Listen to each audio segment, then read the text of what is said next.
I'm Pastor Tom, and welcome to the Sunday Sermon. You got to move, you got to move, you got to move, you got to move, you got to move, child, you got to move, you got to move, 'cause when the Lord gets ready, you got to move. Genesis 42, 1 through 25.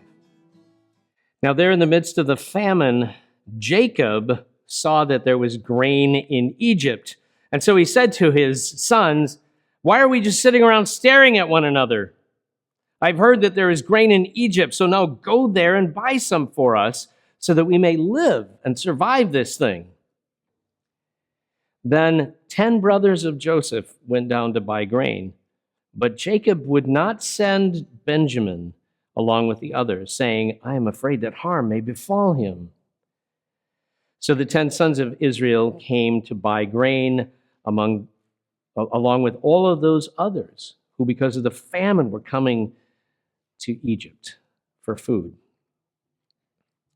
And Joseph was at this point the ruler over the land. He was the one who sold to all the people of the land. So Joseph's brothers came and bowed down before him with their faces to the ground.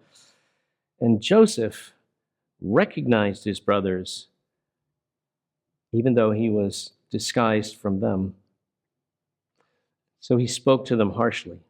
He said, "Where have you come from?" They said, "Well, from the land of Canaan, we've come to buy food." And Joseph then was remembering the dreams that he had about them bowing down to him. But he said this, he said, "You are spies. You have come to look at the undefended parts of the land." They said, "Oh, no, my lord, no. Your servants have just come to buy food. We're all sons of one man. We are honest men. Your servants are not spies." And he said, "No, surely you are spies. You've come to do reconnaissance, to see where you can attack."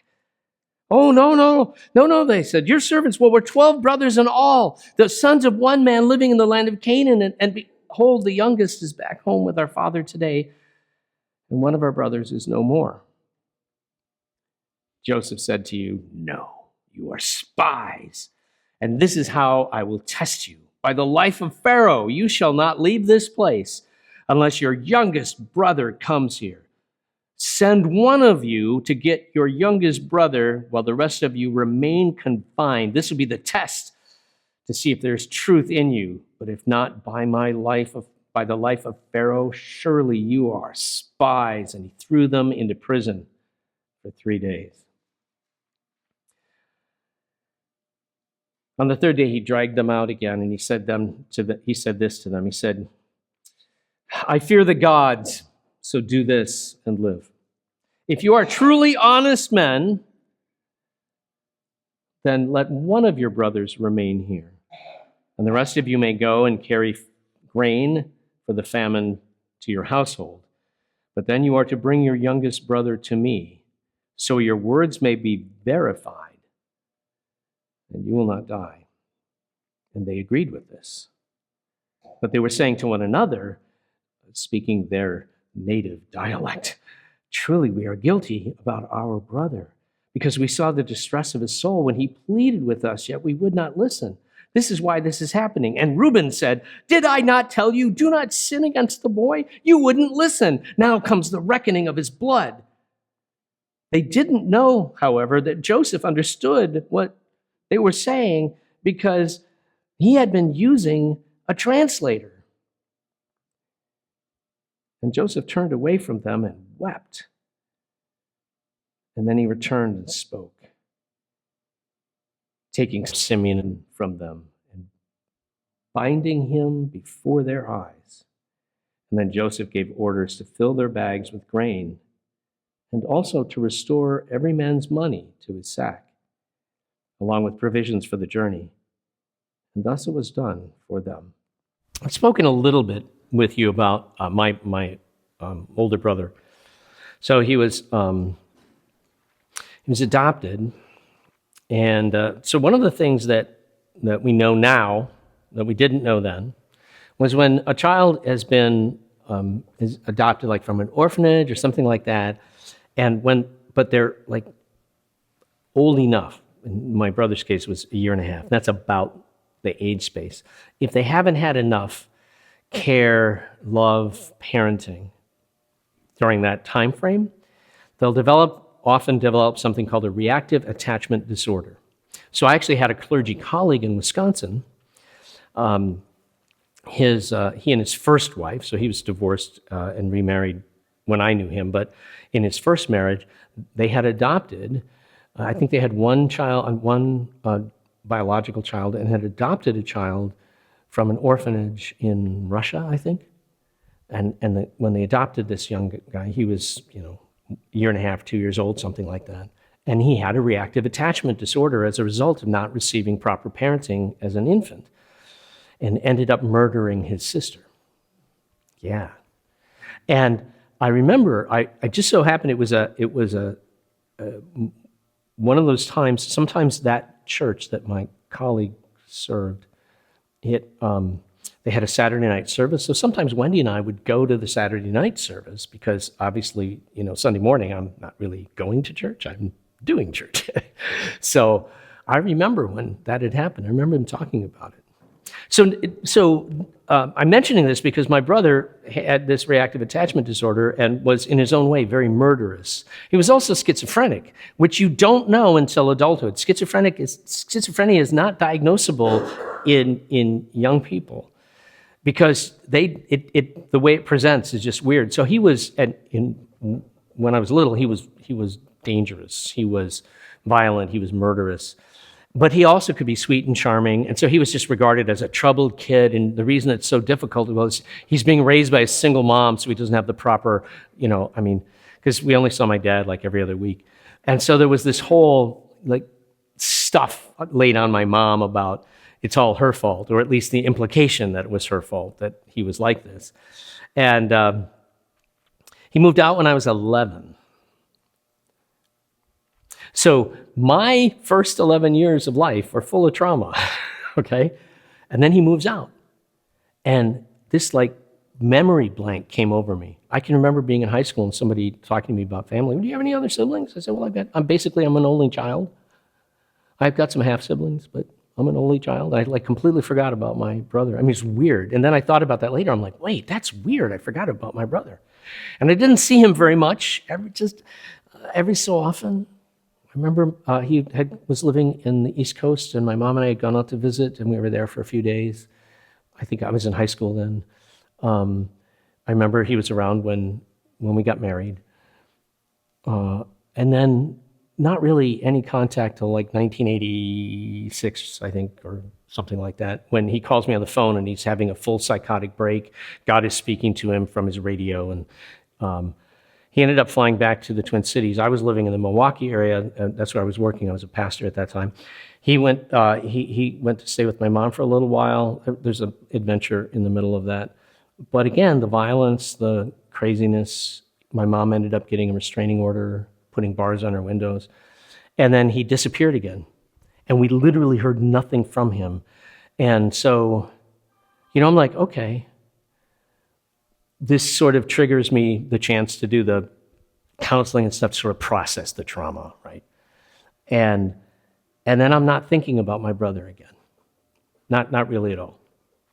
And about the only time I would think about him was when people would talk about, well, the homosexuals, they're choosing to be gay. And I'd be like, my brother was gay and I know he didn't choose it. Because that was my brother. Can you imagine being in this culture, like you're schizophrenic, reactive attachment disorder, and you're gay? Yeah. It was, I can't imagine what his life was like. Then it was 2000, I think in the year 2000, or maybe it was 2001. I just remember out of the blue getting a phone call, my mom calling to say that he had died. And much to my surprise, all of this stuff comes flooding back. I remember sort of falling over and collapsing. A guy who I didn't feel close to, I didn't remember or think about fondly, but all of this stuff just whoosh.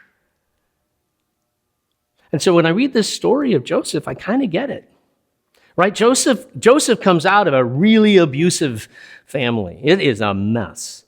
It's abusive because dad plays favorites. You can identify within the family the brothers who are like the troublemakers, the ones who are the fixers, trying to make everyone, like the placating members of the family. So it's basically Reuben and Judah. The troublemakers and the sort of the leading, the ones who are leading and trying to make trouble are Simeon and Levi. The ones who are trying to smooth things over, that's Judah and Reuben. And then the golden boy in the family, the favorite, is Joseph, and then they've got the baby Benjamin. And so you've got all of these dynamics happening. And Simeon and Levi are murderous, crazy guys. And they're driving the boat. That's actually, you want to know why Simeon's the guy who gets locked up? Joseph suddenly has not thought about his brothers in years. He hasn't thought about them in years. Because what has he done? He's been sold into slavery. He has worked hard. God has been blessing him. And every time that's turned into an opportunity for him to become a greater blessing in another setting. And so now he has become the Grand Vizier of Egypt. His primary task is helping the nation survive the famine. So he's the Egyptian Emergency Management Association head. But there's a secondary part of his plan. It has two elements: survive as a nation, but also to strengthen the power and wealth of Egypt. That's his plan, because he knew from the beginning that people would be coming to Egypt to buy food. Not only would the Egyptians themselves be wanting to get food from their government, and so there'd be this transactional thing going on there, which would feed the coffers and make, Pharaoh more wealthy, but also people from other nations would come and they would pay whatever price there was because, supply and demand. And if you're the only one with the supply, then you can demand whatever price you want, especially if it's food. And so Joseph is operating this is a very strategic economic practice designed to strengthen Egypt. People are coming from all over because they've heard there's food in Egypt. He's handling this not like a guy who's trying to be a blessing to the world. He's a businessman, basically, a political business person. He's trying to make things good for Pharaoh. He's not being unkind or unreasonable as near as we can tell, but he is very clearly trying to make Pharaoh wealthy. And then these guys show up, and he recognizes them. But think of how much he's changed. The last time they saw him, he was 17. Now he's 37? At least 37 years. Well, yeah, he's at least 37 years old. He's probably a little older. So suddenly they haven't seen him in pretty much 20 years. He's completely shaved, so he's dressed like an Egyptian. He's shaved, all of his hair shaved off like an Egyptian. They assume he's an Egyptian. They never catch on to the fact that he understands them perfectly well when they're talking to each other. He allows there to be that translator translating back and forth, so they think that he doesn't know what they're saying. And in the midst of this, his first reaction is to get even. He wants to get even. I totally understand that, right? He's like, I just want to, you're spies. He knows. He's like, yes, my chance to get back at them. And then there's another thought, because he's like, send somebody to go get your younger brother. Well, why is he doing this? Because a lot of times when people escape a dysfunctional, abusive, traumatic family, they later feel guilty about not rescuing somebody else from that family. Or that somebody else blames them. Why didn't you rescue me? You left. Now I was all alone there. So there's a part of him that maybe is going, I should have done something. Now, when could he have done something? Once he became the Grand Vizier of Egypt, he had power and authority. So he had a 7-year window that he could have maybe sent some guys, listen, I want you to go and kidnap my little brother. Make sure he's safe, whatever. He didn't do anything. He blanked it all out. He pushed all of that memory away. He just lived in the present. He lived for what he was doing. He lived for his job. He lived in this moment, and he just went forward. And it wasn't until they came and they had this moment of encounter, this crisis moment of encounter, that it all comes flooding back and all this stuff comes out. And you hear some of the same conversations, what he overhears them saying to each other, right? I told you we shouldn't have done that. You got the two who are trying to smooth things over, like, it's all your fault. It's you guys' fault. Still trying to dodge the blame, just like they did before.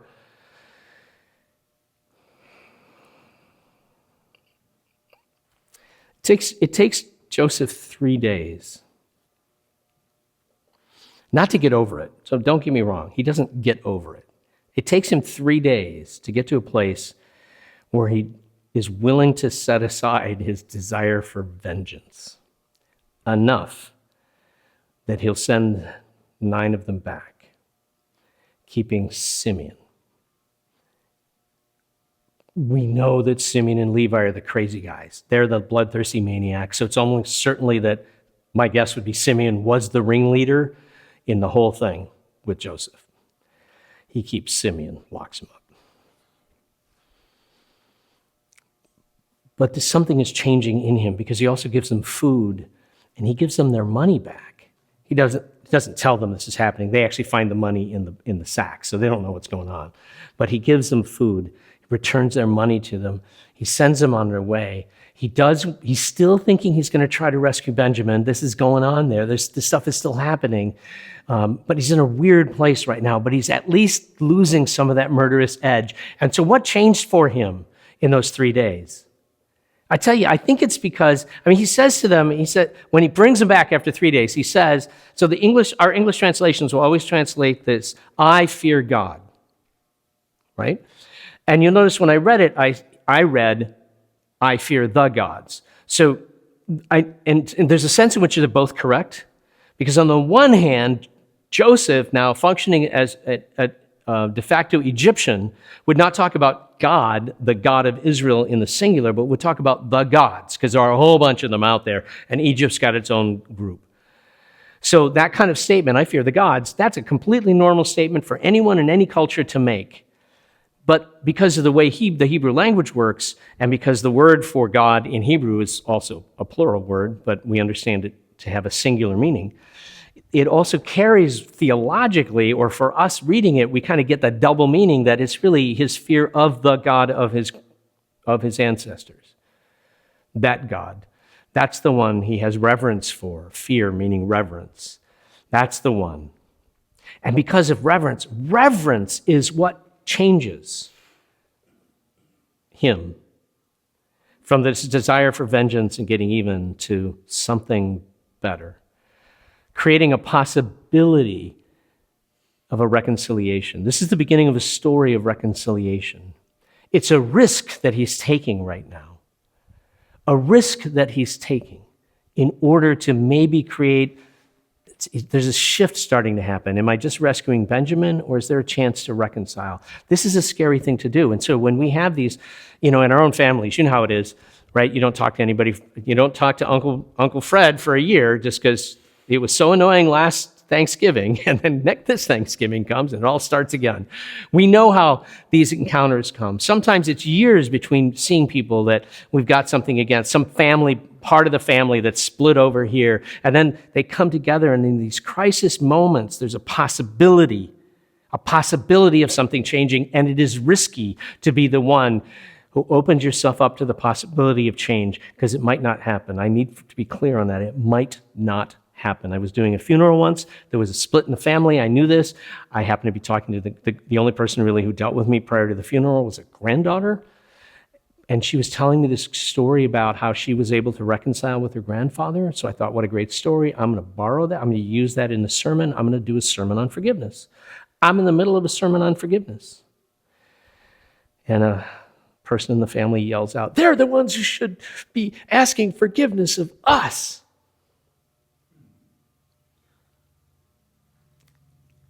Oh my goodness. Yeah, just like, it was so weird. I said, you know where you are, right? Kind of because this is the middle of a funeral sermon.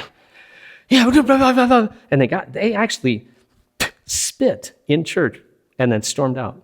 This group of about 5 or 6 people. I had because I record most sermons, I try to record them all because sometimes you want to give people a copy of the recording, but I had clipped out that little bit and sent it to my wife. She shared it with our kids, and their response was, "Oh, Dad was so mad."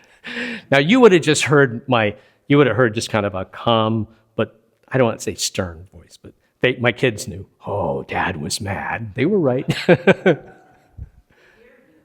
Yeah, they heard me. Oh my goodness. But I think about this poor family, this brokenness in this family. And here was this crisis moment, a funeral that brought them all together. Could have created the opportunity for something to change. But it didn't. And that's the risk. When that moment comes, when we have that chance to encounter the people who have wronged us or harmed us or who we hold a grudge or a resentment against, there's the chance, because it's going to pop up, we can maybe do something. We can maybe begin a process of reconciliation that won't be instantaneous, like there won't be 5 minutes later we're all friends again. But it may start something, but it may not work. And to take the risk is a sign of reverence, a sign of love. It's a sign that you're listening to what God is trying to say. And it might not work, or it might just work for some. I've seen this a lot of times too. I've seen that moment for reconciliation to show up, and there's reconciliation between a person and this person, but not with that person, a father who's able to reconcile with one child, but not with the other child. I have seen that. But unless we're willing to allow that reverence to drive us, there's no reconciliation at all. And if we're waiting for someone else to take the first step, it ain't going to happen. And if we're trusting that someone else is suddenly going to have this insight of wisdom and realize how badly they've wronged us and come with apologies, that's probably not going to occur either. So the story challenges us in those moments that we ourselves have, where suddenly all the old resentments and stuff pop up, and raises the question, what are we going to do? How are we going to approach it? What is our response to our love and our reverence for God? Are we going to take the path of vengeance or a different path, one of healing? Can you find the prayer of response? And let's pray that prayer together.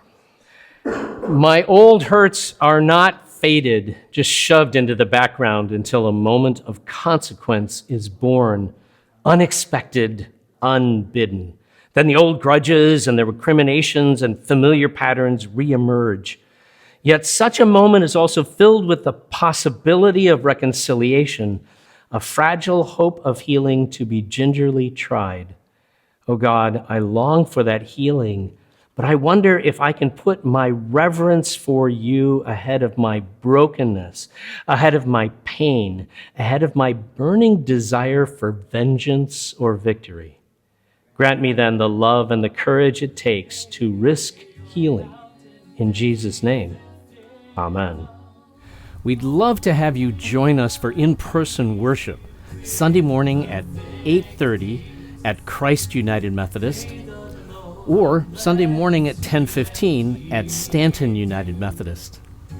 And if Sunday morning is not your jam, join us Monday night, 6 o'clock at Christ United Methodist for Pizza Church.